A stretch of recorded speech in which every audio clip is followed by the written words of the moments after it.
உயிரோடு தமிழோடு இணைந்திருக்கிறீர்கள். ILC தமிழ் உயிரோடு தமிழில் அன்பர்களே, அரசியல் கள நிகழ்ச்சியில் இணைந்திருக்கிறீர்கள். பிரதான செய்திகளை தொடர்ந்து அரசியல் களம் தொடர்கின்றது. தாயக உடவியலாளர் இராமேந்திரன் மேலதிக தகவலோடு எங்களோடு இணைந்திருக்கின்றார். வணக்கம் இராமேந்திரன். வணக்கம் தனானா, அன்புறவுகளுக்கும் நேர வணக்கம். தொடர்ச்சியாக அரசியல் கள நிகழ்ச்சியில் இணைந்திருக்கின்றோம். இராமேந்திரன், இலங்கை தீவில் பொது தேர்தல் அறிவித்த நேரத்திலிருந்து பெரிய ஒரு சலசலப்பாக அங்கே பல குளறுபடிகள் நடைபெற்றுக் கொண்டிருக்கின்றது. கட்சியாக சேர்ந்து போட்டியிடுவதா, தன்னிச்சையாக சேர்ந்து போட்டியிடுவதா, இல்லை போட்டியிட மாட்டோம் என்று பல குழப்பங்கள் வந்திருக்கின்றது. இளையவர்களுக்கு இடம் கொடுங்கள் என்ற பொழுது அதற்கும் சொத்துமாத்துக்களை செய்கின்ற நிலைமைகள் இருக்கின்றது. இவ்வாறான நிலைமையில் கொழும்பில் இந்திய தூதுவரை சந்தித்த விடயங்கள் 2 நாட்களுக்கு முன்னதாக நீங்கள் கூறியிருந்தீர்கள். அதனைத் தொடர்ந்து தமிழ் கட்சிகள் ஒன்று சேர்ந்து, குறிப்பாக தமிழரசு கட்சியில் இருந்தவர்கள் ஒன்று சேர்ந்து ஒரு கூட்டம் ஒன்று நடந்திருப்பதாக, அங்கே சில விடயங்கள் அவர்கள் ஆராய்ந்திருப்பதாக கூறப்படுகின்றது. என்ன விடயங்கள் அவர்கள் பேசினார்கள் என்று உங்களால் எதுவும் அறியக்கூடியதாக இருந்ததா? நிச்சயமான இந்திய தூதரோடு சந்தித்ததற்கு பிற்பாடு ஏற்கனவே அவர் இந்த தமிழ் தரப்புகளை ஒரு ஐக்கியப்படுத்தி இந்தியா பின்கதவு வழியாக தன்னுடைய இருப்பை தக்க வைப்பதற்கான ஒரு முயற்சியாகத்தான் இந்த சந்திப்பு இடம்பெற்ற இந்த விடயத்தை நாங்கள் தெளிவாக எடுத்து கூறியிருந்தோம். அதனுடைய ஒரு தொடர்ச்சியாக இவர்கள் என்றால் இவர்களுக்கும் ஒரு அரசியல் எதிர்காலம் தொடர்பான அச்சம் வந்து விட்டது. தமிழ் மக்கள் பொதுச்சபை இந்த தேர்தலிலிருந்து தன்னை விலக்கி கொண்டிருக்கின்றது. ஆகவே மீளவும் மக்களிடையே சென்று இவர்கள் தங்களுடைய ஏற்கனவே பார் லைசன்ஸ் பிரச்சனை ஒரு பக்கம் இவர்களை பயமுறுத்தி கொண்டிருக்கின்றது. அன்ரோகுமார திசாநாயக்கனுடைய அலை ஒரு தீவிரமாக இங்கே வடக்கு கிழக்கிலே அடித்துக் கொண்டிருக்கின்றது. மக்கள் ஏற்கனவே இந்த பழைய அரசியல் தரப்பினர் மீதான அவநம்பிக்கையை கொண்டிருக்கின்றார்கள். ஆக இந்த விடயங்களை எல்லாம் நிச்சயமாக நாடி பிடித்து பார்த்திருப்பார்கள். அவர்கள் என்னதான் இந்த விடயங்களை ஏற்றுக்கொள்ளாவிட்டாலும் மக்களுடைய உணர்வுகளை இவர்கள் நாடு பிடித்து பார்த்திருப்பார்கள். அதன் காரணமாகத்தான் இவர்கள் தங்களுடைய இருப்பை பாதுகாப்பதற்காக இப்போது பழையபடி எல்லோருமே ஒன்றிணைவது தொடர்பாக இப்போது சிந்தித்துக் கொண்டார். நிச்சயம் மக்கள் ஒரு விடயத்தை தெளிவாக உணர வேண்டும். இந்த ஒன்றிணைவு ஒற்றுமை கோஷம் என்பது எப்போதுமே தமிழ் மக்களுடைய நலன் சார்ந்தோ, தமிழ் தேசத்தினுடைய இருப்பு சார்ந்தோ இந்த ஒற்றுமை கோஷம் என்பது எழுப்பப்படுவது இல்லை என்பதை நீங்கள் ஆணித்தரமாக உணர்ந்து கொள்ள வேண்டும். இந்த ஒற்றுமை கோஷத்துக்கு பின்னால் மக்கள் ஏமாந்து விடக்கூடாது. தங்களுடைய அரசியல் இருப்பை பாதுகாத்துக் கொள்ள வேண்டும் என்ற ஒரே நோக்கத்துக்காகத்தான் கடந்த 15 ஆண்டுகளாக பிரிவதும் மீள ஒற்றுமைப்படுத்துவதுமாக இவர்களுடைய நாடகங்கள் அனைத்துமே தங்களுடைய சுயநலனத்துக்காக. எந்த ஒரு விடயத்திலுமே இந்த தமிழ் தேசிய கூட்டமைப்பில் இருந்த ஒவ்வொரு கட்சிகளும் வெளியேறியதெல்லாம் தமிழ் தேசத்துக்காகவோ தமிழ் மக்களுக்காகவோ அல்ல. தமிழ் தேசிய கூட்டமைப்புக்குள் தங்களுக்கான இருப்பு கேள்விக்குறியாகின்றது.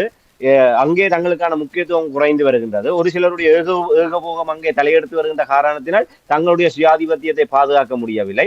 ஆகவே வெளியே செல்ல போகின்றோம், வெளியே இருக்கிற தரப்பரோடு சேர்ந்து செயல்பட போகின்றோம் என்று கூறுவதன் ஊடாகவாக தன்னும் கூட்டமைப்புக்குள் தங்களுடைய இடத்தை வலுப்படுத்தலாம் என்றுதான் அவர்களுடைய அணுகுமுறையாக இருந்தது. இதன் காரணமா இந்த வெளியே போகின்றோம் பூச்சாண்டி காட்டிக்கொண்டு ஒவ்வொரு தரப்பும் நீண்ட காலமாக சுரேஷ் பிரேமச்சந்திரனாக இருக்கட்டும், ஸ்ரீகாந்தா தரப்பினராக இருக்கட்டும், அவர்கள் நீண்ட காலமாக இதை அணுகுமுறையை கடைபிடித்தார்கள். இறுதியாக அவர்கள் வெளியே வந்தார்கள். வெளியே வந்தது தமிழ் மக்களுக்காகவோ தமிழ் தேசிய கூட்டமைப்பு தமிழர்களுக்கு விரோதமாக செயல்படுகின்ற என்பதற்காக அல்ல. இதை மக்கள் தெளிவாக புரிந்து கொள்ள வேண்டும். இதுதான் ஒவ்வொரு காலகட்டத்திலும் நடக்கின்ற விடயம். அதே போன்றுதான் இப்போது மீள ஒற்றுமை கோஷம் என்பது இவர்கள் தமிழ் மக்களுக்காக என்றால் அப்படி ஒற்றுமை தமிழ் மக்களுக்காகவும் தமிழ் தேசத்தினுடைய இருப்புக்காகவும் இவர்கள் சிந்திப்பவர்களாக இருந்திருந்தால் தமிழ் பொது வேட்பாளர் விடயத்திலே மிக காத்திரமாக, நேர்மையாக, உண்மையாக செயல்பட்டிருப்பார்கள். இன்னும் கிட்டத்தட்ட சுமார் 5 லட்சத்துக்கு கூடிய வாக்குகளை நாங்கள் முதலாவது வாக்காகவே தமிழ் பொது வேட்பாளருக்கு நாங்கள் பெற்றிருக்க முடியும். அந்த நிலைமைக்கு காரணம் இந்த கட்சிகளுடைய துரோகம். ஆக இவர்கள் ஒரு அண்மை காலமாக மிக அண்மித்த உதாரணமாக தேசமாக தமிழ் மக்களுடைய இருப்புக்காக, தமிழ் மக்களுடைய எதிர்காலத்துக்காக, எங்களுடைய அரசியல் உறுதிப்பாட்டை நாங்கள் தக்க வைக்க வேண்டும் என்பதற்காக எடுக்கப்பட்ட கூட்டு முன்னெடுப்பான பொது வேட்பாளர் விடயத்திலே இவர்கள் உள்ளிருந்தும் வெளியிருந்தும் துரோகம் செய்தார்கள். ஆகவே அவ்வாறு தமிழ் மக்கள் தேசமாக முன்னெடுத்த விடயங்களிலே ஒரு துரோகம் இழைத்தவர்கள் எப்படி ஒற்றுமையின் மூலமாக தமிழ் மக்களுக்காக ஒன்று சேர்வார்கள் என்று நாங்கள் நம்ப முடியும்? ஆகவே இந்த ஒற்றுமை என்பது தங்களுடைய அரசியல் இருப்புக்காக, அவர்களுடைய இருப்பு பல்வேறு காரணங்களினால் இந்த நாடாளுமன்ற தேர்தலில் அவர்களுடைய வெற்றி என்பது ஆட்டம் கண்டு கொண்டிருக்கின்றது. நிச்சயமாக இவர்கள் ஒருவருடைய வெற்றியுமே இப்போது காகம் இருக்க பனம்பழம் விழுந்த கதையாக ஏதாவது ஒரு அதிர்ஷ்டவசமாக இவர்களுக்கு வெற்றிகள் இவர்களுடைய கைவசம் வந்தாலே தவிர இவர்கள் மக்கள் நேரடியாக இவர்களை நாங்கள் மீளவும் நாடாளுமன்ற உறுப்பினர்களாக்க வேண்டும் என்ற ஒரு நிலைப்பாட்டோடு மக்கள் இல்லவே இல்லை. இதன் காரணமாகத்தான் மீளவும் மக்களை ஏமாற்றுவதற்கு ஒற்றுமை கோஷத்தோடு இவர்கள் வருகின்றார்கள். அதனுடைய ஒரு தொடர்ச்சியாகத்தான் கொழும்பிலே இவர்கள் தமிழரசு கட்சியும் ஜனநாயக தமிழ் தேசிய கூட்டணியும் அவசரமாக சந்தித்திருக்கின்றார்கள். ஜனநாயக தமிழ் தேசிய கூட்டணி உங்களுக்கு தெரியும், குத்துவிளக்கு சின்னத்திலே இந்த ஐந்து கட்சிகள் அந்த பொது வேட்பாளர் விடயத்திலே அதுக்குள்ள இருந்தவர்கள் நேர்மையாக செயல்படவில்லை என்ற விமர்சனம் உள்ளுக்கும் இருக்கின்றது, வெளியே இருக்கின்ற மக்களாலும் அவதானிக்கப்படுகின்றது. ஆகவே அவர்கள் நம்பினார்கள் தமிழ் தேசிய கூட்டமைப்பாக விக்னேஸ்வரன் அவருடைய கட்சி, ஐங்கரநேசன் அவருடைய கட்சி, பொதுச்சபையினுடைய ஆதரவோடு இந்த தேர்தலை எப்படியாவது தாங்கள் கரை சேர்ந்து விடலாம் என்று நம்பினார்கள். அது கனவாகி போய்விட்டது. ஆகவே இப்ப நீதியரசர் கட்சி தனியாக போய்விட்டது. ஐங்கரநேசன் அவர்களுடைய நிலைப்பாடு என்னென்று தெரியவில்லை. ஆகவே இவர்கள் 5 பேரும் நிற்கின்ற போது நிச்சயமாக இவர்களினால் ஒரு காத்திரமான செல்வாக்கை செலுத்த முடியாது. ஆகவே மீளவும் சுமந்திரனுடைய அழைப்பை ஏற்று இப்போது தமிழரசு கட்சிக்குள் செல்வது தொடர்பாக இவர்கள் பரிசீலித்துக் கொண்டிருக்கின்றார்கள். ஏன்னா இவர்களை பொறுத்தவரையில் கதிரைகளை மீளவும் தக்க வைக்க வேண்டும் என்பதுதான் இவர்கள் ஒரே நோக்கம். அதற்காக கொழும்பிலே சந்தித்திருக்கின்றார்கள். இந்த சந்திப்பிலே தமிழரசு கட்சி சார்பாக மாவை சேனாதிராயா, தமிழரசு கட்சியுடைய தலைவராக இருக்கின்ற மாவை சேனாதிராயா, ஸ்ரீதரன் அவர்கள், அதே போன்று சத்தியலிங்கம், தமிழரசு கட்சியினுடைய செயலாளர் சத்தியலிங்கம், இந்த 3 பேரும் தமிழரசு கட்சி சார்பாக பங்கெடுத்திருக்கின்றார்கள். அதே போன்று ஜனநாயக தமிழ் தேசிய கூட்டமைப்பு சார்பாக சுரேஷ் பிரேமச்சந்திரன், செல்வம் அடைக்கலநாதன், சீதாத்தன் ஆகியோர் இதிலே பங்கெடுத்திருக்கின்றார்கள். இந்திய தூதர் சந்தோஷியாவுடன் யார் சந்தித்தார்களோ அந்த 6 பேரும் இதிலே சந்தித்து தங்களுடைய 6 தரப்பினரும் இவர்கள் இதிலே சந்தித்திருக்கின்றார்கள். அதிலே முக்கியமாக இந்த மீள எவ்வாறு சேர்ந்து செயல்படுவது தொடர்பாக அங்கு உரையாடப்பட்டிருக்கின்றன. முக்கியமாக அதுதான் இந்த நாடாளுமன்ற தேர்தலை ஒரு கட்சி பேதங்களுக்கு அப்பால் இவர்கள் எவ்வாறு ஒன்று சேர்ந்து செயல்படுவது என்பது தொடர்பாக உரையாடி இருக்கிறார். அந்த உரையாடல்கள் பெருமளவிலே ஒரு இணக்கப்பாட்டுக்கு வரவில்லை என்பதைத்தான் அறியக்கூடியதாக இருக்கின்றது. என்றால் தமிழரசு கட்சியினுடைய நிலைப்பாடு உங்களுக்கு தெரியும், மாவை சேனாதிராயா, ஸ்ரீதரன் போன்றவர்கள் பல்லு புடுங்கப்பட்ட பாம்புகளை போன்றவர்கள். அதனுடைய முழு குடுமியும் தமிழரசு கட்சியினுடைய குடுமி சுமந்திரன் அவருடைய கையில் தான் இருக்கின்றது. அவை சுமந்திரன் அந்த குடுமியை விட்டு விலகக்கூடிய நிலைமை இப்போது இல்லை. இதன் மூலமாக தமிழரசு கட்சி ஒரு தெளிவான நிலைப்பாட்டை எடுக்கக்கூடிய அளவிலே இல்லை. ஆகவே ஏற்கனவே சுமந்திரனும் அந்த அழைப்பை விடுத்திருக்கின்றார். அந்த அழைப்பு ஒரு போலித்தனமானது. உடனடியாக சொல்லிவிட்டா யார் வராவிட்டாலும் தமிழரசு கட்சி தனித்து போட்டியிடும் என்ற ஒரு முடிவையும் அறிந்து விட்டார். ஆகவே அவர் இதை சும்மா ஒரு குழப்பத்துக்காக ஒரு விடயத்தை அவர் கூறியிருக்கின்றார். ஆகவே இவர்களும் ஜனநாயக தமிழ் தேசிய கூட்டமைப்பும் இதிலே கதைத்த போது ஒரு பிடி கொடுக்காமல் தமிழரசு கட்சி இதிலே கதைத்திருப்பதாக அறியக்கூடியதாக இருக்கின்றது. அதே நேரத்திலே கிழக்கு மாகாணத்திலே அம்பாறை, திருவோணமலை மாவட்டங்கள், மட்டக்களப்பு மாவட்டம் ஓரளவு பரவாயில்லை ஒப்பிட்டு பார்க்கின்ற போது அம்பாறையும் திருவோணமலையும் தமிழர் பிரதிநிதித்துவம் முற்றாகவே இல்லாமல் போகின்ற ஒரு நிலைமை இருக்கு. ஏற்கனவே அம்பாறையிலே முற்றாகவே இல்லாமல் போய்விட்டது. கடந்த தேர்தலிலே இவர்கள் அணிகளாக பிரிந்து போட்டியிட்டதன் காரணமாக சரியான வேட்பாளர்களை நிறுத்தி சரியான ஒரு ஈடுபாட்டோடு அங்கு வேலை செய்யாதனுடைய காரணமாக அம்பாறையிலே எங்களுடைய பிரதிநிதித்துவம் இழக்கப்பட்டு விட்டது. தமிழ் தேசிய கூட்டமைப்பு சார்பாக தேசிய பட்டியல் ஊடாகத்தான் கலையரசன் அவர்கள் அம்பாறை மாவட்டத்தை பிரதிநிதித்துவப்படுத்தி நாடாளுமன்ற உறுப்பினராக செயல்பட்டார். ஆகவே நேரடி பிரதிநிதித்துவம் என்பது அம்பாறையை நாங்கள் இழந்து விட்டோம். இப்போதைய சூழ்நிலையிலும் கலையரசன் உள்ளிட்டவர்களுடைய செயல்பாடு என்பது அம்பாறையிலே ஒரு காத்திரமானதாக இருக்கவில்லை. ஆகவே மீள அம்பாறையிலே இவர்கள் தனித்தனியாக நின்று வெற்றி பெறுவதற்கான சூழல். ஆகவே நாங்கள் வடக்கு கிழக்கிலே எங்களுடைய அம்பாறையை நாங்கள் முற்றாகவே பிரதிநிதித்துவத்தை இழக்கின்ற நிலைமை ஏற்பட்டு விட்டது. திருவோணமலையிலும் சம்பந்தன் இருக்கின்ற வரை அந்த சம்பந்தன் என்கின்ற ஒரு அடையாளத்துக்காக அங்கே ஒரு கணிசமான ஒரு நிலைமை இருந்தது. அதாவது சம்பந்தன் என்ன செய்தார் என்பதற்கு அப்பால் ஒரு 50 ஆண்டுகளாக திருவோணமலைக்காக அவர் அங்கே திருவோணமலையை பிரதிநிதித்துவப்படுத்தி இருக்கின்ற காரணத்தினால் அந்த சம்பந்தன் அவருடைய அந்த விசுவாசம், அந்த சம்பந்தனுக்காக என்கின்ற ஒரு அந்த ஆதரவு தளத்திலே அவர் ஒரு கணிசமாக ஒரு 20,000 வாக்குகளை பெறக்கூடிய ஒரு நிலைமை இருக்கின்றது. அதனூடாக அந்த தமிழ் தேசிய கூட்டமைப்பு அந்த ஒற்றுமை என்ற ஒரு அடிப்படையிலே பெறுகின்ற வாக்குகள் அங்கே ஒரு பிரதிநிதித்துவத்தை பெறக்கூடிய வகையிலே தான் இருக்கு. அது கடந்த தேர்தலிலே ஒரு மட்டுமட்டாகத்தான் அந்த ஒரு பிரதிநிதித்துவம் கூட திருவண்ணாமலை மாவட்டத்திலே கிடைத்தது. இந்த முறை சம்பந்தனுடைய மரணத்துக்கு பின்னர் அதை முற்றாகவே இழக்கின்ற ஒரு நிலைமை வந்துவிட்டது. ஆகவே திருவோணமலையும் அம்பாறையும் ஒரு மிக சிக்கலான ஒரு நிலைமை இருக்கின்றது. அதை நாங்கள் மறுத்துவிட முடியாது. ஆக இப்போது இவர்கள் அதிலே அம்பாறையிலும் திருவோணமலையிலும் ஒரு இணக்கப்பாட்டின் அடிப்படையிலே இந்த கட்சிகள் சேர்ந்து செயல்படுவதென்று ஒரு விடயமும் பேசப்பட்டிருப்பதாக அறியக்கூடியதாக இருக்கின்றது. ஏற்கனவே நாங்கள் பிரிந்து ஒன்று சேர்வதென்று பேசியிருக்கின்றார்கள். ஒருவேளை இந்த இணக்கப்பாடு சாத்தியப்படாவிட்டால் தனித்தனியே போட்டியிடுவது. ஆனால் கிழக்கு மாகாணத்தில் அம்பாறையிலும் திருவோணமலையிலும் இணங்கி ஒரு அம்பாறையிலே வேட்பாளரை தமிழரசு கட்சி போடுவதாக இருந்தால் இவர்கள் அவர்களுக்கு ஆதரவு வழங்கி கொண்டு வேட்பாளர்களை நிறுத்தாமல் ஒதுங்குவது, திருவோணமலை அப்படி ஏதோ ஒரு விட்டுக் கொடுப்பின் ஊடாக ஒரு தரப்பு மட்டும் அந்த திருவோணமலை அம்பாறையிலே போட்டியிடுவதன் ஊடாக வாக்குகள் பிரிவடைகின்ற விடயத்தை தடுக்கலாம் என்ற வகையிலே இவர்கள் பேசியிருக்கின்றார்கள். ரெண்டு விடயத்துக்கும், அந்த ஒற்றுமை விடயத்துக்கும், ஒன்றாக தேர்தலை எதிர்கொள்கின்ற விடயத்திலும், கிழக்கு மாகாணத்திலே இவ்வாறு ஒரு இணக்கப்பாட்டோடு செயல்படுவதற்கும் ஒரு பிடி கொடுக்காமல் தான் தமிழரசு கட்சியினர், மாவை ஸ்ரீதரன் அணியினர் அங்கே கதைத்து விட்டு வெளியேறி இருப்பதாக அறியக்கூடியதாக இருக்கிறது. தாங்கள் கட்சியின் மத்திய குழுவிலோ இல்லை கட்சியினுடைய ஏனையவர்களோடு கதைத்து விட்டு இந்த விடயத்திலே தாங்கள் நிலைப்பாட்டை தெரியப்படுத்துவதாக கூறி அவகாசம் கேட்டிருப்பதாகத்தான் அறியக்கூடியதாக இருக்கின்றது.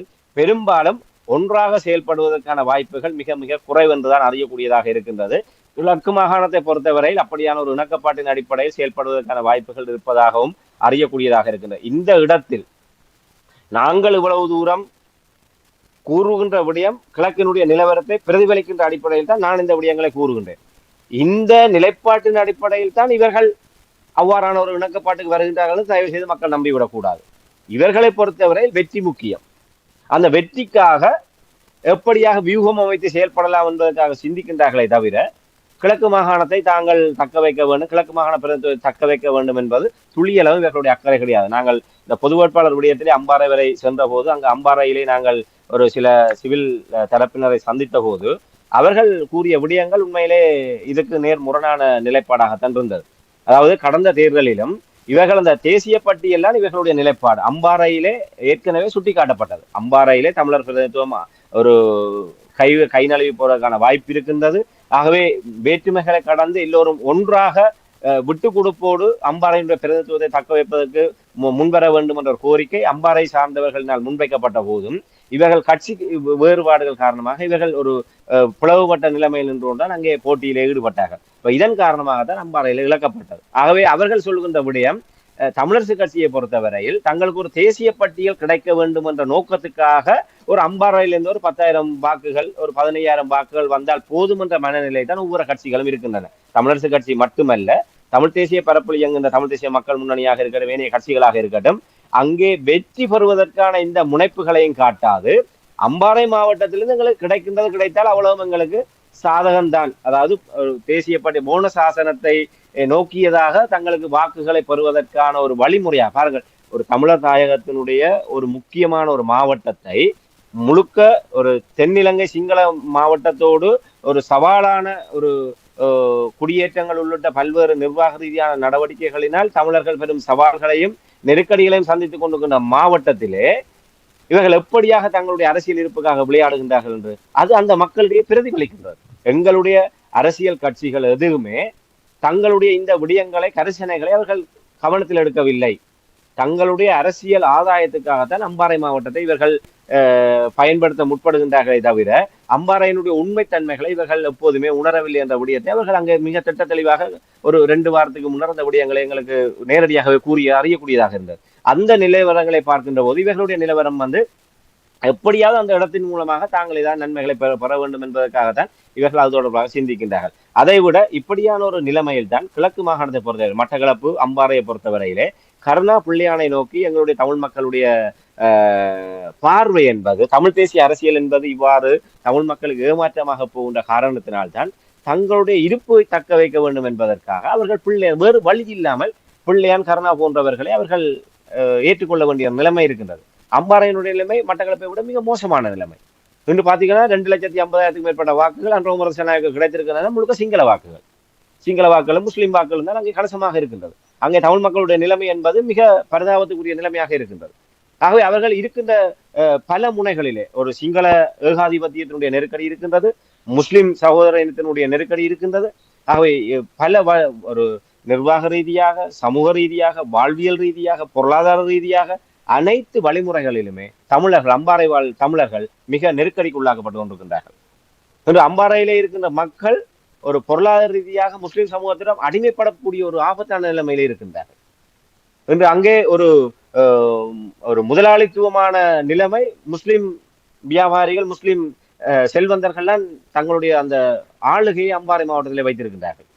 இன்று தமிழ் மக்கள் தங்களுடைய வாழ்வாதாரத்தை இழந்து தான் தங்களுடைய விவசாய நடவடிக்கை உள்ளிட்ட தொழில் முயற்சிகளில் ஈடுபடுகின்றார்கள். ஆகவே அவர்கள் அந்த தொழிலை தொடர்ந்து நடத்துவதற்கு கடன் பெற வேண்டிய நிலைமை இருக்கின்றது. அந்த கடனை முஸ்லிம் செல்வந்தர்களை நோக்கி அவர்கள் செல்கின்ற போது அவர்கள் முஸ்லிம் செல்வந்தர்களுக்கு இவர்கள் அடிமைப்பட்டவர்களாக இருக்க பழைய அந்த ஆரம்ப காலத்தில் கொத்தடிமை நிலையில் தான் அம்பாறையில் இருக்கின்ற மக்களுடைய நிலைமை இருக்கின்றது. அவர்களுடைய விவசாய பொருட்களுக்கு சரியான விலைகள் அவர்கள் கோர முடியாதவர்கள். ஏனால் இவர்கள் கடன் பெறுகின்ற போது அந்த கடனை கொடுத்து இவர்களை கொத்தடிமைகளாக வைத்திருக்கின்றார்கள். அந்த அவர்களுடைய விளை பொருட்கள் அத்தனையுமே இவர்களூடாகத்தான் சந்தைப்படுத்த வேண்டும் என்கிற நிலைமை உருவாகின்றது. ஆகவே பல வழிமுறைகளில் அவர்கள் சுரண்டப்பட்டுக் கொண்டிருக்கின்றார்கள். ஆக அப்படி தங்களுடைய இருப்பை பாதுகாப்பதற்கு ஒரு சரியோ பிள்ளையோ கருணா பிள்ளையான் போன்றவர்களை அவர்கள் ஆதரிக்க வேண்டிய நிலைமைக்கு தள்ளப்பட்டிருக்கின்றனர். ஆக இந்த நிலைமை இந்த தேர்தலிலும் அந்த நிலைமை தொடருமாக இருந்தால் அம்பாறை மாவட்ட மக்களுடைய நிலைமை என்பது ஒரு உண்மையிலே மிக மோசமான நிலைமைக்கு தள்ளும். ஆகவே இப்போது இந்த தமிழ் தேசிய கட்சிகள் இவ்வாறு ஒரு அவசரத்திலே தேர்தலிலே தங்களுடைய நிலைமைகளுக்காக கூடி கதைக்கின்ற விடயத்தை இவர்கள் தவிர்த்து விட்டு தமிழ் மக்களுடைய தேச நலன் சார்ந்து சிந்திப்பதற்குரிய அறிகுறிகள் எதுவுமே தென்படவில்லை என்பதைத்தான் நாங்கள் இந்த இடத்துல வேதனையோடு பதிவு செய்ய முடியும். உயிரோடை தமிழில் நாங்கள் நிறைய தடவைகள் பேசியிருக்கின்றோம். இந்த நாடாளுமன்ற உறுப்பினர்கள் அனைவரையும் வீட்டுக்கு அனுப்பி புதிய தலைமுறையின இளையவர்களை கொண்டு வர வேண்டும் என்று நாங்கள் அடிக்கடி கிட்டத்தட்ட 3 ஆண்டுகளுக்கு மேலே பேசிக்கொண்டு வந்திருக்கின்றோம். அந்த பாணியில் இப்பொழுது பலரும் பேசுவதை நான் கேட்டிருக்கின்றேன். எங்களுடைய தளத்தில் மட்டுமில்லை பல தளங்களில் பேசுகிறதை நான் கேட்டிருக்கின்றேன். இளையவர்களை இவர்களை நம்ப முடியாது, இவர்களை ஒதுக்க வேண்டும், இளையவர்களுக்கு சந்தர்ப்பத்தை கொடுக்க வேண்டும், அவர்களுடைய வழியில் தான் இனிமேல் போகலாம் என்றால் உலக மாற்றம் ஏற்பட்டிருக்கிற விடயங்கள் எல்லாம் பல கூறியதை நான் கேட்டிருக்கிறேன். என்னுடைய கேள்வி என்னவென்று சொன்னால், அந்த நிலைமையை உணர்ந்து இப்போ தமிழ் கட்சிகள், குறிப்பாக நீங்கள் தமிழ் கட்சிகளுடைய தலைவர்கள் என்று சொல்ல மாட்டேன், முக்கியமான பிரதிநிதிகள் என்று அவர்கள் தாங்களே சொல்லுபவர்கள் எளியவர்களுக்கு சந்தர்ப்பத்தை கொடுக்க போகின்றோம் என்று எல்லா கட்சியினரும் கூறுகிறார்கள். என்னுடைய கேள்வி என்னவென்றால், இவர்கள் எளியவர்களுக்கு சந்தர்ப்பம் கொடுப்பார்களா, அல்லது இதொரு கண் துடைப்பாக எப்படி பேசிக்கொண்டிருக்கிறார்கள், நேரம் வரும்பொழுது அவர்களை அனுப்பிவிட்டு தாங்களே தான் நிற்கப் போகிறார்களா? நீங்கள் எவ்வாறு பார்க்கிறீர்கள்? இந்த இடத்துல என்ன, நாங்கள் ஒரு நேர்மையாக இந்த விடயத்திலே ஏதாவது நடக்கும் என்று நாங்கள் நம்பிவிட முடியாது. என்றால் முதலிலே இளையவர்களை அந்த அதிகார நிலையை நோக்கி, அந்த ஒரு உயர்நிலையை நோக்கி இளையவர்களை நாங்கள் வளர்த்தெடுக்க வேண்டுமாக இருந்தால் சொல்வார்கள், வளரும் பயிரை முளையிலே தெரியும் என்று சொல்லி. அதேபோன்று அரசியல் ரீதியாக ஒவ்வொரு கட்சிகளும் எந்த கட்சிகளும் இது விதிவிலக்கல்ல. நீதியரசருடைய CV விக்னேஸ்வரனுடைய கட்சி, தமிழ் தேசிய மக்கள் முன்னணி, தமிழரசு கட்சி, EPR, லெப்டலோ, புல்லட், எந்த கட்சியுமே, தமிழ் தேசிய பரப்பில் இயங்குகின்ற எந்த கட்சியுமே அவ்வாறு 2ஆம் நிலையில இருக்கின்ற இளையவர்களை அரசியல் ரீதியாகவும் ஒரு ஆற்றல் மேம்பட்டவர்களாகவும் ஒரு சமூக ரீதியாக அவர்களை வளப்படுத்தி சமூகத்தை எதிர்காலத்தில் தலைமை தாங்கக்கூடிய ஒரு நல்ல ஒரு நிலையிலே அவர்களை வளர்க்கக்கூடிய அளவுக்கான அரசியல் பண்பியல்புகள் இந்த கட்சிகளிடம் என்றுமே இருந்ததில்லை. உதாரணத்துக்கு தெரியும், தமிழ் தேசிய மக்கள் முன்னணியிலே மணிவண்ணனுக்கான செல்வாக்குகள் அதிகமாகி கொண்டு வருகின்ற போது கடந்த தேர்தலிலே அவரை நோக்கி அவர்தான் ஒருவேளை வென்று விடுவாரோ என்கின்ற ஒரு நிலைமை அதிகமாக இருந்த விடயங்களை கூட நாங்கள் இங்கே உரையாடி இருக்கின்றோம். அவை அங்கே தமிழ் தேசிய மக்கள் முன்னணியை பொறுத்தவரையில் 1ஆம் இடம், 2ஆம் இடம், 3வது இடத்திலே ஒருவர் 2வது இடத்துக்கு சவால் அளிக்கக்கூடிய வகையிலே வளருவாராக இருந்தால் அவர் உடனடியாக துரோகி பட்டம் சூட்டப்பட்டு வெளியே அனுப்பப்படுவார். இதுதான் மணிவண்ணனுக்கு நடந்தது. இன்று வரை மணிவண்ணன் வெளியேற்றப்பட்டு இத்தனை ஆண்டுகளானதுக்கு பிற்பாடு கூட ஒரு ஆதாரபூர்வமான தகவல் தமிழ் தேசிய மக்கள் முன்னணியால் வெளிப்படுத்தப்படவில்லை. அவர் ஏன் அவர் இந்தியாவினுடைய கைக்கூலி என்று சொன்னார்கள், டக்ளஸோடு சேர்ந்து அவர் ஒரு துரோகியாக மாறிவிட்டார் என்று கூறினார்கள். இதெல்லாம் வெறுமனே வாய்ச்சவுடால் குற்றச்சாட்டுகளாக இருக்கின்றதை தவிர ஒரு ஆதாரபூர்வமாக சந்தர்ப்ப சாட்சியங்களோடு இதுவரை அந்த விடயம் நிரூபிக்கவில்லை. அதற்காக நாங்கள் மணிவண்ணனை திறம் என்று நாங்கள் இங்கே அவருக்கு நற்சான்று பத்திரம் கொடுக்க வரவில்லை. அவரும் அந்த சாக்கடை அரசியலோடு சேர்ந்தவர் தான். தன்னுடைய இருப்புக்கு பிரச்சனை வந்ததுக்கு பிற்பாடுதான் தமிழ் தேசிய மக்கள் முன்னணி இந்த வெளியேறி போக்கிடம் இல்லாமல் நீதியரசருடைய கட்சியிலே சரணாகதி அடைந்திருக்கிறார். அது வேறுபடியும். ஆனால் தமிழ் தேசிய மக்கள் முன்னணி அப்படியான பண்புகள் இல்லை. இப்போது சுகாஸ் அவர்கள் 3வது நிலையில இருக்கிறார். சுகாஸ் அதே இடத்துல இருக்கும் வரை அவருக்கு பிரச்சனை இல்லை. அவர் செல்வராஜா கயேந்திரன் என்கின்ற 2வது நிலை தலைவருக்கு சவால் அளிக்கக்கூடிய வகையிலே தன்னை அவர் வளப்படுத்துவாராக இருந்தால் நாளை சுகாசுக்கும் இதே துரோகி பட்டம் சூட்டப்பட்டு அவர் வெளியேற்றப்படுவார். அது நிச்சயமாக நடக்கும். அதே போன்று ஏனைய கட்சிகளை, நீதியரசருடைய கட்சியை எடுத்துக்கொண்டால் அவர்கள் தங்களுடைய கட்டுப்பாட்டுக்குள்ளேயே சகல அதிகாரங்களை வைத்திருக்க வேண்டும் நினைக்கின்றார்கள். தாங்கள் இருக்கின்ற போதே 2ஆம் நிலை தலைவர்களுக்குரிய அங்கீகாரத்தை, அதனால் தான் தமிழ் மக்கள் கூட்டணி என்பது கரைந்து காணாமல் போனது. இன்று அருந்தோபாலன் அவர்கள் தமிழ் மக்கள் கூட்டணி ஊடக பேச்சாளராக இருந்தார். வெறுமனே அவரை அந்த ஊடக பேச்சாளர் என்ற நிலையில் கூட அவரை கட்சி ரீதியாக பயன்படுத்துவதற்கு இவர்கள் தவறி இருந்தார்கள். எதுவாக இருந்தாலும் நீதியரசர் தானே முன்னின்று விடயங்களை பேசக்கூடிய நிலைமை தான் அவதானிக்கக்கூடியதாக இருந்தது. அருந்தோபாலன் அவர்கள் தன்னிச்சையாக கிடைக்கின்ற சந்தர்ப்பங்களிலே அவர் ஊடகங்களிலே போய் அந்த அப்படியே ஒரு அருந்தோபாலன் கடந்து வேறு இளைஞர்கள் அந்த கட்சியிலே ஒரு செயல்வீச்சோடு இருந்த போது கூட அவர்களை ஒரு முன்னிலைப்படுத்தி அவர்களை ஒரு ஒரு ஒரு அணியை, ஒரு பிரச்சார அணியை தயார் செய்து ஒரு ஊடக பேச்சு இந்தியாவிலே பார்த்தீர்களானால் தமிழ்நாடாக இருக்கட்டும், இந்தியாவிலே ஒரு கட்சி இருந்தால் அதில் ஊடக பேச்சாளர்களுக்கு வந்து தனி ஒரு அணியை வைத்திருப்பார்கள். ஊடகங்களும் மேடை பேச்சுக்கும் வந்து தனியான அணிகளை வைத்திருப்பார்கள். இங்கே என்னன்னா எல்லாமும் தாங்களாகவே இருக்க வேண்டும். அதுல யாருக்கு திறமை இருக்கின்றதோ அவர்களுக்கு அந்த பணிகளை கொடுத்து முன்னேற்றுகின்ற அரசியல் பண்பு எந்த கட்சிகளிலும் இருக்கவில்லை. இந்த தமிழரசு கட்சியை எடுத்துக்கொண்டால் இந்த சுமந்திரன், ஸ்ரீதரன், மாவை சேனாதிராஜா, சி.வி.கே. சிவஞானம், இப்படியாக அந்த மூத்தவர்களுடைய 60 தாண்டியவர்களுடைய ஏகாதிபத்தியத்துக்குள்ள அந்த கட்சி இருக்கின்றது. அதற்கு அடுத்தபடியாக ஆனோல்டா இருக்கட்டும், இல்லை வேறு தமிழர்களாக இருக்கட்டும், அவர்கள் இந்த மூத்தவர்களுடைய அரசியல் இச்சைகளுக்கு உடன்பட்டு போகக்கூடியவர்களாக இருந்தால் மட்டும்தான் அவர்களுக்கு சில சில வாய்ப்புகள் அங்கே வழங்கப்படுகின்றதே தவிர, ஒரு நேர்மையாக தங்களுக்கு பின்னர் இந்த அரசியலை முன்கொண்டு செல்லக்கூடிய வகையிலே இளைஞர்களுடைய ஆற்றல்களை அடையாளம் கண்டு அவர்களுக்குரிய முக்கியத்துவத்தை கொடுத்து பதவிகளை கொடுத்து அவர்கள் தாங்கள் இருக்கும் போதே தங்களுக்கு சமாந்தரமாக வளர்த்து விடுகின்ற பண்பு எந்த கட்சியிலும் இல்லை. ஆகவே இந்த அரசியல் பண்பு தமிழ் தேசிய அரசியலிலே மாறாமல் இவர்கள் இப்போதெல்லாம் கூறுவது இவர்கள் சும்மா அந்த வாய்ப்பேச்சை தவிர, நாங்கள் ஏற்கனவே நிகழ்ச்சியில கூறியதும் சுமந்திரன் எப்படி 5 பேரை யாழ் மாவட்டத்துக்கு அவர் தீர்மானித்து வைத்திருக்கிறார். அந்த 5 பேருமே தன்னுடைய வெற்றிக்காக உழைக்கக்கூடியவர்களாகத்தான் அவர் பார்க்கின்றாரே தவிர, அந்த 5 பேரையும் நாடாளுமன்ற உறுப்பினராக்கி இல்ல கட்சியிலே அடுத்த நிலைமையை கொண்டு வர வேண்டும் என்ற துளியளவு நோக்கம் கூட அவருக்கு இல்லை. ஆகவே இந்த விடயத்திலே ஜனநாயக தமிழ் தேசிய கூட்டமைப்பிலும் இருக்கின்ற நிலைமை அதுதான். அவர்களும் சுரேஷ் பிரேமச்சந்திரன் தரப்பாக இருக்கட்டும், இல்லை திலோவாக இருக்கட்டும், இல்லை புலட்டாக இருக்கட்டும், எல்லோருமே தங்களுடைய அந்த நாடாளுமன்ற பிரதிநிதித்துவத்துக்கு அதி உயர்வாக தங்களுடைய அந்த பதவிகளுக்காக வாக்குகளை பெற்றுத் தருகின்ற முகவர்களாகத்தான் அந்த 2ஆம் நிலையில் இருப்பவர்களை பார்க்கின்றார்களே தவிர, உளப்பூர்வமாக அவர்களை அடுத்த கட்ட தலைவர்களாக தங்களுக்கு சமாந்தரமாக வளர்த்து விடுகின்ற ஒரு மனப்பான்கோடு இவர்கள் இல்லை. அது அந்த நிலைமாற்றம் வரும் வரை இது வெறுமனே உதட்டளவு பேச்சாகத்தான் இருக்குமே தவிர, இது நாங்கள் ஒரு மாற்றமாக கருத முடியாது. எதை தின்றால் பித்தம் தெளியும் என்ற நிலைமைக்கு இப்போது தமிழ் தேசிய கட்சிகள் வந்திருக்கின்றன. ஆகவே இவர்கள் பேரளவுக்கு தங்களுடைய இடங்களை வைத்துக் கொண்டு மிகுதியாக மிச்ச சொச்சமாக வருவதிலே ஒரு இளையவர்களுக்கு இல்லை அடுத்த புதுமுகங்களுக்கு தாங்கள் வாய்ப்பளிக்கின்றோம் என்ற ஒரு போர்வையிலே அவர்களை களமிறக்குவதற்கு வாய்ப்புகள் இருக்கின்றது. ஆனால் முற்றுமுழுதாக ஒரு தென்னிலங்கையில ஏற்பட்ட ஒரு ஆட்சி மாற்றத்தை போன்று ஒரு புதிய இளைய தலைமுறையினரிடம் தலைமைத்துவம் கையளிக்கப்பட்டதை போன்றான ஒரு தலைகள் மாற்றத்தை நோக்கி எங்களுடைய தமிழ் தேசிய கட்சிகள் வழிவிட்டு ஒதுங்குமா என்றால் அது நிச்சயமாக இல்லை என்பதை ஆணித்தரமாக கூற முடியும். இதுல ஒரு கேள்வி என்னவென்றால், இப்போ இருக்கின்ற தமிழ் அரசியல்வாதிகள், தமிழ் அரசியல் பிரதிநிதிகள் தாங்கள் இதுவரையில் 15 ஆண்டுகளிலும் எந்த ஒரு விதத்திலும் தாக்கத்தை ஏற்படுத்தவில்லை. வெறுமெனவே நாங்கள் கதிரையில் இருந்தோமே தவிர, பதவியை வைத்திருந்தோமே தவிர, தமிழ் மக்களுக்கு ஒரு ஆக்கப்பூர்வமான ஒரு மாற்றத்தையோ தாக்கத்தை ஏற்படுத்தக்கூடிய ஒரு சுபிட்ச பாதையை கண்டுபிடிப்பதற்கான எந்த ஒரு வேலை திட்டையும் நாங்கள் செயல்படவில்லை என்றதை உணர்ந்திருக்கிறார்களா? முதலில் அதை உணர்ந்தால்தான் எளியவர்களுக்கு சந்தர்ப்பத்தை கொடுப்பது. ஏனென்றால் இவர்களால் முடியாது. இவர்களுக்கிடம் அதற்கான ஆளுமை இல்லை என்பதை ஒருவருக்கு ஆளுமை இருந்தால் உங்களுக்கு குறைஞ்சபட்சம் 2-3 ஆண்டுகளுக்கு கற்றுப்போட்டாவது நீங்கள் உங்களுடைய ஆளுமையை வெளிப்படுத்தலாம். 15 ஆண்டுகளாக இவர்கள் இருந்துவிட்டு அதுவும் அதில் இருப்பவர்கள் இத்தனை பேர் சட்டத்திறனிகளாகவும் இருக்கிறார்கள். அப்போ இவர்களுக்கு இந்த நிலைமை புரியவில்லை என்றால் இதெல்லாம் ஒரு சுமார் ஒரு காலத்தில் கடந்து போவதற்கான ஒரு கருத்தாக தான் நான் பார்க்கிறேன். நீங்கள் எவ்வாறு பார்க்கிறீர்கள்? உண்மைதான், அவர்கள் இந்த விடயங்களை உணரவில்லை, உணரப்போவதும் இல்லை. என்னால் ஒரு வருடம் இல்லை, 2 வருடம் இல்லை, கடந்த 15 ஆண்டுகள், அதை விடுவோம், ஆண்டுகள் 15 ஆனதை கூட விடுவோம், எந்த இடத்திலிருந்து இந்த அரசியலை நாங்கள் ஆரம்பித்தோம் என்பதை நாங்கள் சிந்தித்து பார்க்க வேண்டும். எங்களுடைய ஒப்புயர்வற்ற விடுதலை போராட்டம் 20க்கும் மேற்பட்ட சர்வதேச நாடுகளுடைய வகிபாகத்தோடு நம்பிக்கை மோசடித்தனத்தோடு எங்களுடைய தமிழ் அரசியல் தரப்பினருடைய ஒத்துழைப்போடு அது அளிக்கப்பட்டது. அந்த ஒப்புயர்வற்ற விடுதலை போராட்டம் அளிக்கப்பட்டதோடு மிகப்பெரிய ஒரு இன அழிப்புக்குள் எங்களுடைய தமிழினம் சந்தித்தது. முள்ளிவாய்க்கால் துயரம் என்பது யுகங்கள் கடந்தாலும் ஆறாத வடுவாக தமிழ் மக்களுடைய மனங்களிலே உலக வரலாற்றிலே பதிவாகியிருந்த ஒரு மிகப்பெரிய ஒரு பெரும் இன அழிப்பு வரலாறு. அவை நாங்கள் ஒரு ஒட்டுமொத்தமான ஒரு 3 தசாப்தங்களுக்கு மேலாக தமிழ் மக்களுடைய தலைமைத்துவத்தையும் தமிழ் மக்களுடைய ஒரு பாதுகாப்பரனாகவும் இருந்த விடுதலை போராட்டம் தகர்க்கப்பட்டு தமிழ் மக்கள் கொன்றொழிக்கப்பட்டு அந்த சுடுகாட்டிலிருந்து அந்த விதைகுழியில் இருந்துதான் நாங்கள் எங்களுக்கான தமிழ் தேசிய அரசியலை நாங்கள் தொடங்கினோம்.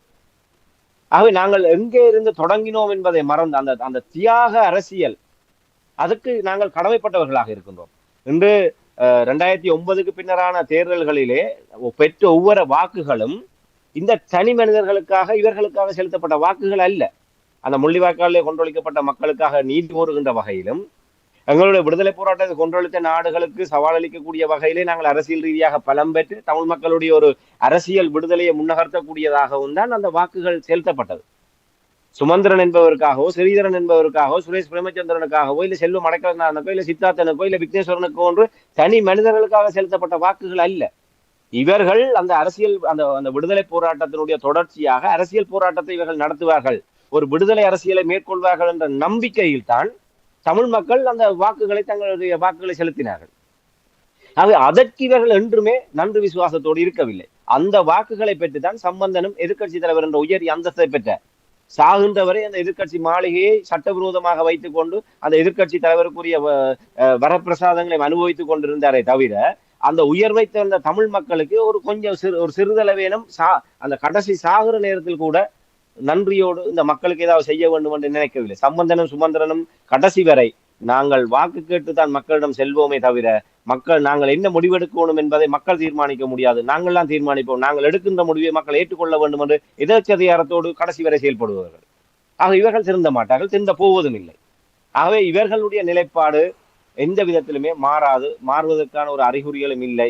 இவர்கள் அந்த நிலையில் நின்று கொண்டுதான் இப்போதும் இந்த அரசியலை முன்னெடுக்கின்றார்கள். ஆகவே தமிழ் மக்கள் மிக தெளிவாக ஒன்றை விளங்க வேண்டும், நாங்கள் மீண்டும் ஏமாற தயாராக இருக்கக்கூடாது. நாங்கள் நாங்கள் தலைகளை குனிவதற்கு தயாராக இருக்கின்ற போதுதான் எங்களுடைய தலையில இவர்கள் குட்டுவார்கள். நாங்கள் அந்த தலைகளை நிமிர்த்த வேண்டும்.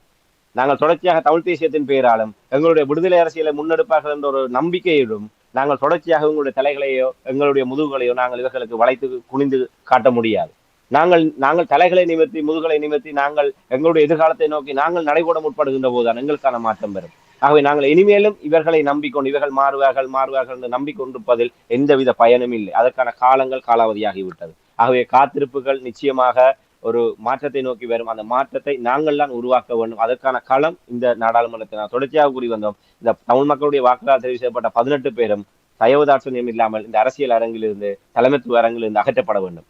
புதியவர்கள் அந்த இடத்தை இட்டு நிரப்ப வேண்டும். அந்த புதியவர்களை கொண்டுதான் நாங்கள் எங்களுக்கானவர்களாக நாங்கள் மாற்ற வேண்டும். ஆனால் அதுக்கான இந்த ஜனாதிபதி தேர்தல் சடுதியாக இந்த தேர்தல் வந்திருக்கின்ற காரணத்தினால் அதுவே நாங்கள் எவ்வளவு தூரம் ஈடு கொடுக்கக்கூடியதாக இருக்கும் என்று தெரியவில்லை.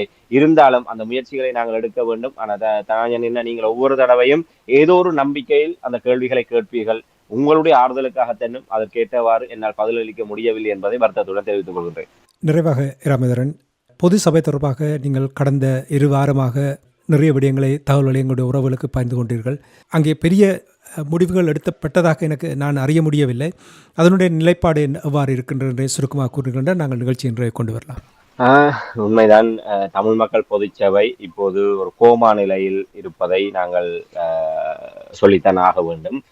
திருகோணமலையிலே நடைபெற்ற கூட்டத்துக்கு பின்னர் தமிழ் மக்கள் பொதுச்சபை முற்றாகவே தன்னை கோமா நிலைக்கு கொண்டு சென்றிருப்பதை அறியக்கூடியதாக இருக்கின்றது. அவர்கள் எதிர் விமர்சனங்களை முகம் கொடுக்க முடியாமல், ஒரு தமிழ் மக்கள் பொதுச்சபை என்பது தமிழ் மக்களுடைய ஒரு நீண்டகால அரசியல் தலைமைத்துவத்தை சிவில் சமூக ரீதியாக வழங்கக்கூடிய ஒரு தயார்படுத்தலோடு தமிழ் மக்கள் பேரவை P2P போன்ற ஒரு மக்கள் பேரெழுச்சியினுடைய தொடர்ச்சியாக தமிழ் மக்கள் பொதுச்சபை பார்க்கப்பட்டது. அந்த கனதியை இவர்கள் சிட்டுக்குருவினுடைய தலையிலே பனங்காய வைத்ததை போன்றுதான் தமிழ் மக்கள் பொதுச்சபையின் மீது அவ்வாறான சுமத்தப்பட்டிருக்கின்றன. அதை அவர்கள் உண்மையிலே தலைமை பொறுப்பில் இருப்பவர்கள் அந்த ஒட்டுமொத்தமாகவே தமிழினத்தினுடைய தலைமைத்துவத்தை ஏற்றுக்கொள்வதற்கு தகுதியானவர்களோ தாங்குதிறனற்றவர்களாகத்தான் நாங்கள் இதன் மூலமாக உணரக்கூடியதாக இருக்கின்றன. அதன் காரணமாகத்தான் விமர்சனங்களுக்கு பயந்தொழிந்து அவர்கள் போய் ஒதுங்கி இருக்கின்றார்கள். இன்று பொதுச்சபையினுடைய உண்மையிலே நாங்கள் பொதுச்சபையை பலப்படுத்துவதன் ஊடாக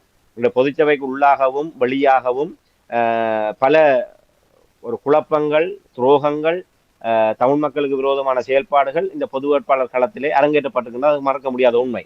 அதற்காக நாங்கள் அதை கண்டு ஓடி ஒளிந்து ஒதுங்கி கொள்வதோ பயந்து போய் நாங்கள் அலைபேசி அழைப்புகளை தவிர்த்து விட்டு நாங்கள் இருப்பதனாலோ இந்த பிரச்சனைகளுக்கு முடிவு கட்டிவிட முடியாது. நாங்கள் தமிழ் மக்கள் பொதுச்சபையை பலப்படுத்த வேண்டும். தமிழ் மக்கள் பொதுச்சபை என்பது தமிழ் மக்களுக்கான ஒரு களம். அதை நாங்கள் வீணடித்து விட முடியாது, அது தோற்று போக விட முடியாது. ஏனென்று சொன்னால் இந்த தமிழ் மக்கள் ஒரு பாரிய இக்கட்டான நிலைமையிலே தமிழ் மக்கள் கொண்டு வந்து நிறுத்தப்பட்டிருக்கின்றார்கள். மாற்றம் என்கின்ற ஒன்றிற்காக கடந்த 15 வருடமாக ஏங்கி தவித்து அந்த ஒவ்வொரு மாற்றத்துக்கு பின்னாலும் அவர்கள் சென்று ஏமாந்து அவர்கள் ஒரு விரக்தி நிலைமையிலே வந்திருக்கின்றார்கள். தமிழ் தேசிய கூட்டமைப்பு விடுதலை அரசியலை தொடரும் என்ற நம்பிக்கையோடு தமிழ் தேசிய கூட்டமைப்பினாலே பயணித்தார்கள். தமிழ் தேசிய கூட்டமைப்பினுடைய துரோகத்தை அம்பலப்படுத்தக்கூடிய வகையிலே மக்களிடம் சில விடயங்கள் ஆரம்பத்தில் உணரப்பட்ட போது தமிழ் தேசிய மக்கள் முன்னணி அதிலிருந்து சடதியாகவே வெளியே, அகில இலங்கை தமிழ் காங்கிரஸ் வெளியே வந்து தமிழ் தேசிய மக்கள் முன்னணியாக பரிணமித்தது. அந்த தமிழ் தேசிய மக்கள் முன்னணி ஒரு ஆக்ரோஷமான ஒரு எதிர்ப்பரசியலை கையில் எடுத்து அவர்கள் அந்த விடயங்களை நகர்த்தினார்கள்.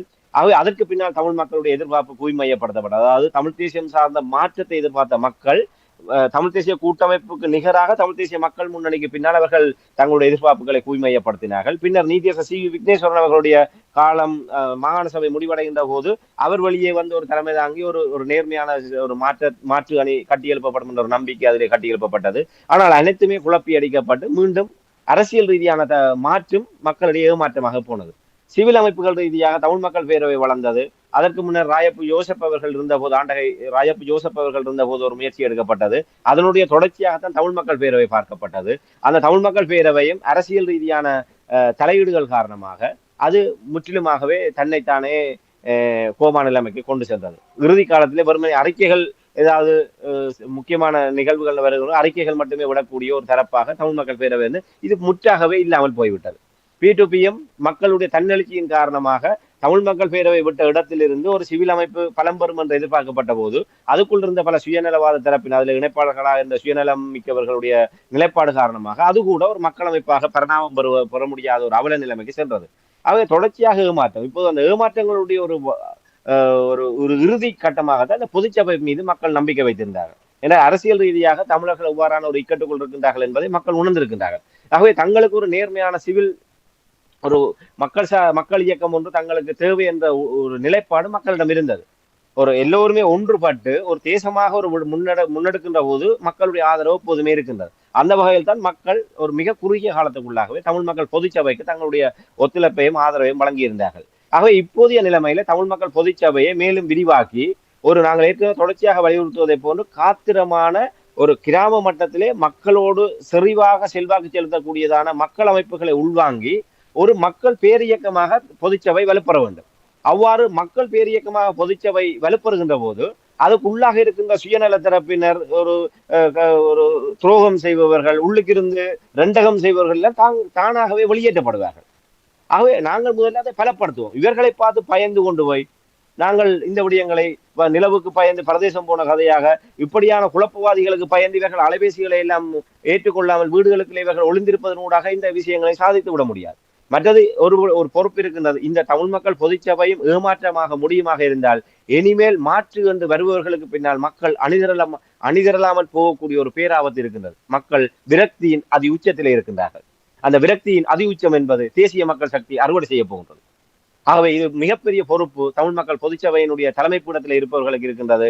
அந்த மக்கள் விரக்தியினுடைய உச்சமாக தமிழ் தேசியத்திடமிருந்து அவர்கள் விலகி முற்றாகவே சிங்கள தேசியம் என்கின்ற ஒரு பெருந்தேசியவாதத்துக்குள் கரைந்து போகக்கூடிய நிலைமை இருக்கின்றது. இந்த நாடாளுமன்ற தேர்தல் இன்னும் 1.5 மாதங்களே இருக்கின்றது. அந்த 1.5 மாதத்துக்குள்ளாக எங்களுடைய நிலைமைகள் அனைத்துமே தலைகளாக மாற்றப்பட்டுவிடும். ஒரே இலங்கை, ஒரே தலைமை, ஒரே கட்சி என்கின்ற நிலைமைக்குள் எல்லாமே மாறிவிட்டதுக்கு பிற்பாடு தமிழ் மக்களுக்கான அரசியல், தமிழ் மக்களுக்கான அரசியல் அபிலாசைகள், தமிழ் மக்களுக்கான தனித்துவம், தமிழர் தாயகம், தமிழர்களுக்கான நிலைமாறுகால நீதி அனைத்துமே இல்லாமல் சென்றுவிடும். ஆகவே நாங்கள் இந்த விடயங்களை தக்க வைக்க வேண்டுமாக, இந்த காணாமலாக்கப்பட்டவர்களுக்கு எங்களுக்கான ஒரு தனித்தான பிரச்சனை இருக்கின்றது. எங்களுடைய வடக்கு கிழக்கு தமிழர்களுக்குரிய ஒரு மரபொழி தாயகம் இருக்கின்றது. நாங்கள் ஒரு சுயநுண்மைய உரிமைக்கு உறுத்துடைய ஒரு தேசிய இனம். ஆக இந்த விடயங்களை எல்லாம் அடிப்படையாக கொண்டு நாங்கள் ஒரு தனித்துவமான இனமாக நாங்கள் எங்களை தொடர்ந்து தக்க வைக்க வேண்டுமாக இருந்தால் தமிழ் தேசிய நிலைப்பாட்டிலே தமிழ் மக்களை தனித்தாக தக்க வைக்க வேண்டும். தேசிய மக்கள் சக்தியினுடைய நிலைப்பாட்டுக்குள்ளாக அவர்களுடைய பிரதித்துவத்துக்குள்ளாகவே நாங்கள் எங்களுடைய மக்களை கரைந்து போக செய்வோமாக இருந்தால் ஒன்றுபட்ட இலங்கை, சம்பந்தனர்கள் கூறிய அந்த ஐக்கிய இலங்கைக்குள் புலவுபடாத நாட்டுக்குள் நாங்கள் இணங்கி வாழ தயாராக இருக்கின்றோம் என்று அவருடைய வார்த்தைகளின் வழியே தமிழ் மக்களும் இந்த பெருந்தேசியவாதத்துக்குள் கரைந்து சென்று விடுவார்கள். அதற்கு பின்னர் இவர்கள் எந்த அவசியமுமே இருக்காது. தமிழ் தேசியத்தை தலைமை தாங்க வேண்டும் என்றோ, இல்லை ஒரு தமிழ் தேசிய அரசியலை கொண்டு செல்ல வேண்டும் என்றோ, இல்லை தமிழ் மக்களுடைய விடயங்கள் தொடர்பாக பேச வேண்டும் என்றோ, போராட வேண்டும் என்றோ இந்த அவசியம் இல்லாமல் போய்விடும். ஆகவே மிகப்பெரிய ஒரு நெருக்கடிக்குள் தமிழ் மக்கள் சிக்கி போயிருக்கின்றார்கள். விரும்பியோ விரும்பாமலோ, தெரிந்தோ தெரியாமலோ அந்த இறுதி நேரத்திலே தமிழ் மக்களை மீட்கக்கூடிய நம்பிக்கையை இந்த பொதுச்சபை ஏற்படுத்தியது. அந்த நம்பிக்கையை பொய்யாக்காமல் அதை செவ்வனே செய்யக்கூடிய அளவுக்கு மீளவும் இந்த கோமா நிலையில் இருக்கின்ற தமிழ் மக்கள் பொதுச்சபை எழுந்து வந்து அதற்கான காரியங்களை உடனடியாக ஆற்ற வேண்டும் என்பதை தான் இந்த நேரத்திலே எங்களுடைய தாயக மக்களுடைய மண்ணுறங்கும் மாவீரர்களுடைய கனவுகளை, அவர்களுடைய விடயங்களை நாங்கள் தொடர்ந்து முன்னெடுக்க வேண்டும். அவர்களுடைய கனவுகள், எங்களுடைய அந்த மண்ணுக்குள்ளே இருந்த ஆயிரக்கணக்கான மாவீரர்கள், எங்களுடைய இந்த தலைமுறை, அவர்கள் கண்காணாத இந்த தலைமுறையினராவது இந்த தேசத்திலே நிம்மதியாக வாழ வேண்டும் என்ற ஒரு உயர்வான கனவோடு தான் அவர்கள் தங்களுடைய உயிர்களை தியாகம் செய்தார்கள். இன்று நாங்கள் அவருடைய தியாகம் எங்களுடைய கண்ணுக்கு முன்னாலே நாசமாகி கொண்டிருக்கின்றது. எங்களுடைய தேசம் சுடுகாடாகி கொண்டிருக்கின்றது. ஆகவே நாங்கள் இந்த விடயங்களை எல்லாம் வெறுமனே பார்வையாளராக பார்த்து கொண்டு நாங்களும் மடிந்து போகின்றோமா, இல்லை இதிலிருந்து ஒரு மாற்றத்தை ஏற்படுத்த போகின்றோமா என்பது பொதுச்சபை தான் தீர்மானிக்கும். ஆகவே பொதுச்சபை இதெல்லாம் முடிந்து போகவில்லை. இப்போது கூட நாங்கள் தலைகள் மாற்றத்தை உருவாக்க முடியும். ஆகவே தமிழ் மக்கள் பொதுச்சபை கோமா நிலையிலிருந்து விழித்தெழ வேண்டும். உடனடியாக தன்னை ஒரு பலமான மக்கள் பேர் இயக்கமாக வலுப்படுத்த வேண்டும். அதன் மூலமாக தகுதியானவர்களை தலைமை பொறுப்பிலே கொண்டு வந்து, அதாவது இப்படியாக விமர்சனங்களுக்கு ஓடி ஒளிபவர்களாக அல்லாமல் இந்த விடயங்களை ஒரு தமிழ் மக்களுக்கு நேர்மையாகவும் உறுதியாகவும் உண்மையாகவும் செயல்படக்கூடியவர்களை தலைமை பொறுப்பிலே கொண்டு வந்து அதனூடாக எதிர்கால இளந்தலைமுறையினரை தமிழ் மக்களை தலைமை தாங்கக்கூடிய வகையிலான ஒரு நிலை மாற்றத்தை நோக்கி பல வழிகளில் அரசியல் ரீதியாகவும் சமூக ரீதியாகவும் வலுப்படுத்தக்கூடிய வகையிலான வேலை திட்டங்களோடு தொடர்ந்து இது தமிழ் மக்கள் பொதுச்சபை பயணிக்க வேண்டும் என்பதை இந்த இடத்துல நாங்கள் வலியுறுத்த வேண்டும். நன்றி ராமேந்திரன். பொறுப்போடு நீங்கள் அங்குள்ள நிலைமைகளை எங்களுடைய உறவுகளுக்கு எடுத்து வருகிறீர்கள். பொறுப்போடு செயல்பட வேண்டியவர்கள் இலங்கை, இப்போ நீங்கள் கூறிய விடயங்கள் ஒரு இலங்கையாக மாறும் பொழுது என்ன கூறப்போகிறார்கள் என்று நான் எதிர்பார்த்து கொண்டிருக்கிறேன். அமைப்புகளும் சரி, நாடாளுமன்ற உறுப்பினர்களும் சரி, என்ன விதமான காரணங்களை காட்டப் போகிறார் என்று நான் பொறுத்து கொண்டிருக்கிறேன். நீங்கள் பொறுப்போடு அங்குள்ள நிலைமைகளை எங்களுடைய உறவுகளுக்கு எடுத்ததுமைக்காக அன்பர்கள் சார்பாக நன்றி கூறிக்கொண்டு இன்னும் ஒரு அரசியல் கலை நிகழ்ச்சியில் இணைந்திருப்போம். அதுவரைக்கும் நன்றி, வணக்கம் ராமேந்திரன். நிச்சயமான நன்றி. உங்களுடைய தமிழ் மக்கள் வாழ்ந்த உறவுகளே, நீண்ட ஒரு அரசியல் கலை நிகழ்ச்சியில் இன்று இணைந்திருந்தீர்கள். தாயக உடவியலாளர் இராமேந்திரன் இணைந்து அங்குள்ள தமிழ் தேசியம் எதிர்நோக்குகின்ற விடயங்கள், தமிழ் நாடாளுமன்ற உறுப்பினர்கள் அவர்களுடைய நிலைப்பாடுகள், வரப்போகின்ற பொதுத் தேர்தல் தொடர்பான விடயங்களை உயிரோடை தமிழ் உறவுகளோடு பகிர்ந்து கொண்டதற்காக தாயக உடவியலாளர் இராமேந்திரன் அவர்களுக்கு நன்றியை கூறிக்கொண்டு, உயிரோடை தமிழ் அன்பு உறவுகளே, இத்தோடு என்னுடைய நேரடி நிகழ்ச்சிகள் நிறைவுக்கு வருகின்றது.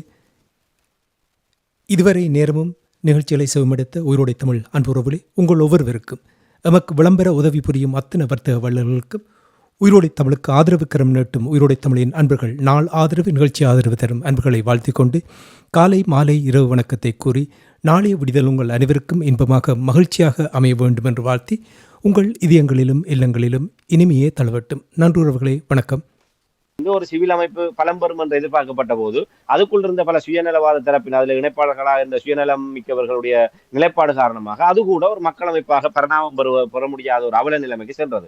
அவை தொடர்ச்சியாக ஏமாற்றம். இப்போது அந்த ஏமாற்றங்களுடைய ஒரு ஒரு இறுதி கட்டமாகத்தான் இந்த பொதுச்சபை மீது மக்கள் நம்பிக்கை வைத்திருந்தார்கள். ஏன்னா அரசியல் ரீதியாக தமிழர்கள் எவ்வாறான ஒரு இக்கட்டுக்குள் இருக்கின்றார்கள் என்பதை மக்கள் உணர்ந்திருக்கின்றார்கள். ஆகவே தங்களுக்கு ஒரு நேர்மையான சிவில் ஒரு மக்கள் இயக்கம் ஒன்று தங்களுக்கு தேவை என்ற ஒரு நிலைப்பாடு மக்களிடம் இருந்தது. ஒரு எல்லோருமே ஒன்றுபட்டு ஒரு தேசமாக ஒரு முன்னெடுக்கின்ற போது மக்களுடைய ஆதரவு எப்போதுமே இருக்கின்றது. அந்த வகையில் தான் மக்கள் ஒரு மிக குறுகிய காலத்துக்குள்ளாகவே தமிழ் மக்கள் பொதுச்சபைக்கு தங்களுடைய ஒத்துழைப்பையும் ஆதரவையும் வழங்கியிருந்தார்கள். ஆகவே இப்போதைய நிலைமையில தமிழ் மக்கள் பொதுச்சபையை மேலும் விரிவாக்கி நாங்கள் ஏற்கனவே தொடர்ச்சியாக வலியுறுத்துவதை போன்று காத்திரமான ஒரு கிராம மட்டத்திலே மக்களோடு செறிவாக செல்வாக்கு செலுத்தக்கூடியதான மக்கள் அமைப்புகளை உள்வாங்கி ஒரு மக்கள் பேரியக்கமாக பொதுச்சபை வலுப்பெற வேண்டும்.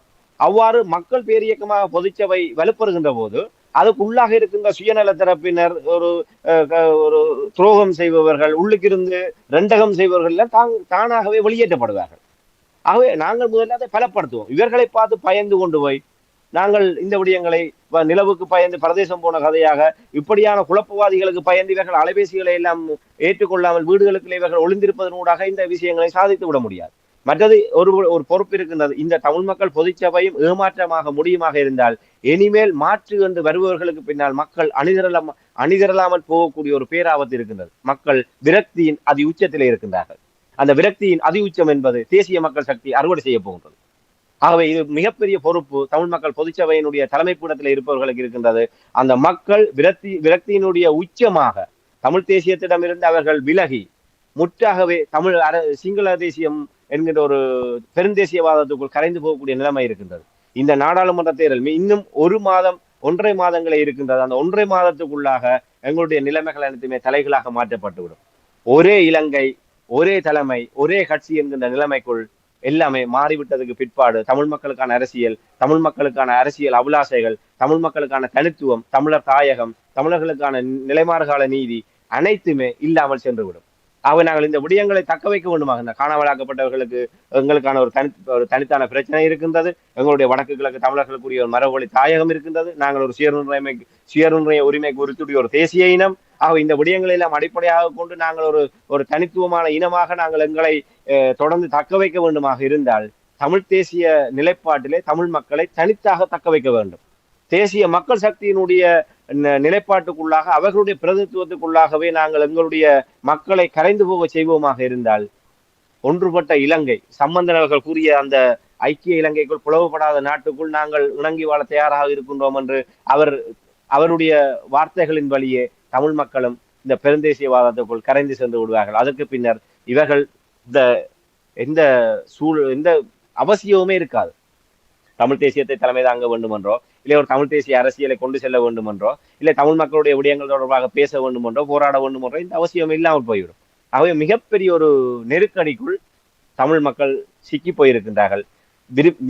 விரும்பாமலோ தெரிந்தோ தெரியாமலோ அந்த இறுதி நேரத்திலே தமிழ் மக்களை மீட்கக்கூடிய நம்பிக்கையை இந்த பொதுச்சபை ஏற்படுத்தியது. அந்த நம்பிக்கையை பொய்யாக்காமல் அதை செவ்வனே செய்யக்கூடிய அளவுக்கு மீளவும் இந்த கோமா நிலையில் இருக்கின்ற தமிழ் மக்கள் பொதுச்சபை எழுந்து வந்து அதற்கான காரியங்களை உடனடியாக ஆற்ற வேண்டும் என்பதை தான் இந்த நேரத்திலே எங்களுடைய தாயக மக்களுடைய மண்ணுறங்கும் மாவீரர்களுடைய கனவுகளை, அவர்களுடைய விடயங்களை நாங்கள் தொடர்ந்து முன்னெடுக்க வேண்டும். அவர்களுடைய கனவுகள், எங்களுடைய அந்த மண்ணுக்குள்ளே இருந்த ஆயிரக்கணக்கான மாவீரர்கள், எங்களுடைய இந்த தலைமுறை, அவர்கள் கண்காணாத இந்த தலைமுறையினராவது இந்த தேசத்திலே நிம்மதியாக வாழ வேண்டும் என்ற ஒரு உயர்வான கனவோடு தான் அவர்கள் தங்களுடைய உயிர்களை தியாகம் செய்தார்கள்.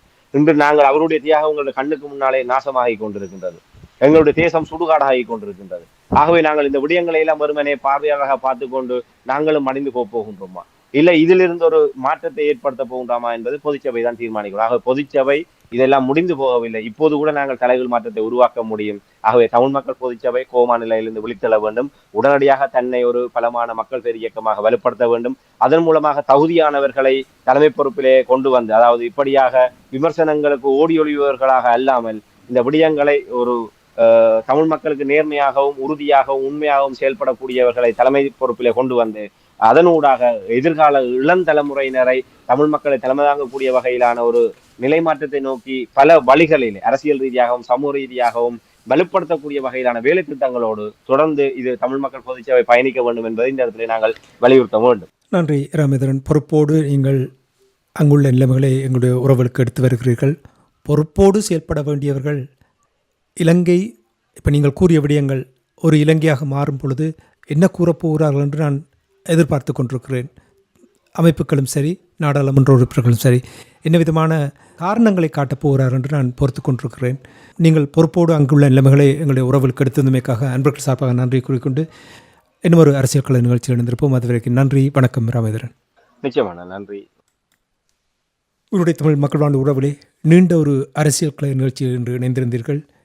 தாயக உடவியலாளர் இராமேந்திரன் இணைந்து அங்குள்ள தமிழ் தேசியம் எதிர்நோக்குகின்ற விடயங்கள், தமிழ் நாடாளுமன்ற உறுப்பினர்கள் அவர்களுடைய நிலைப்பாடுகள், வரப்போகின்ற பொதுத் தேர்தல் தொடர்பான விடயங்களை உயிரோடை தமிழ் உறவுகளோடு பகிர்ந்து கொண்டதற்காக தாயக உடவியலாளர் இராமேந்திரன் அவர்களுக்கு நன்றியை கூறிக்கொண்டு, உயிரோடை தமிழ் அன்பு உறவுகளே, இத்தோடு என்னுடைய நேரடி நிகழ்ச்சிகள் நிறைவுக்கு வருகின்றது. இதுவரை நேரமும் நிகழ்ச்சிகளை செவமடுத்த உயிரோடை தமிழ் அன்பு உறவுகளே, உங்கள் ஒவ்வொருவருக்கும் எமக்கு விளம்பர உதவி புரியும் அத்தனை வர்த்தக வல்லுநர்களுக்கும் உயிரோடை தமிழுக்கு ஆதரவு கரம் நீட்டும் உயிரோடை தமிழின் அன்பர்கள் நாள் ஆதரவு நிகழ்ச்சி ஆதரவு தரும் அன்பர்களை வாழ்த்திக் கொண்டு காலை மாலை இரவு வணக்கத்தை கூறி நாளைய விடுதல் உங்கள் அனைவருக்கும் இன்பமாக மகிழ்ச்சியாக அமைய வேண்டும் என்று வாழ்த்தி உங்கள் இதயங்களிலும் இல்லங்களிலும் இனிமையே தழுவட்டும். நன்றுறவுகளே, வணக்கம்.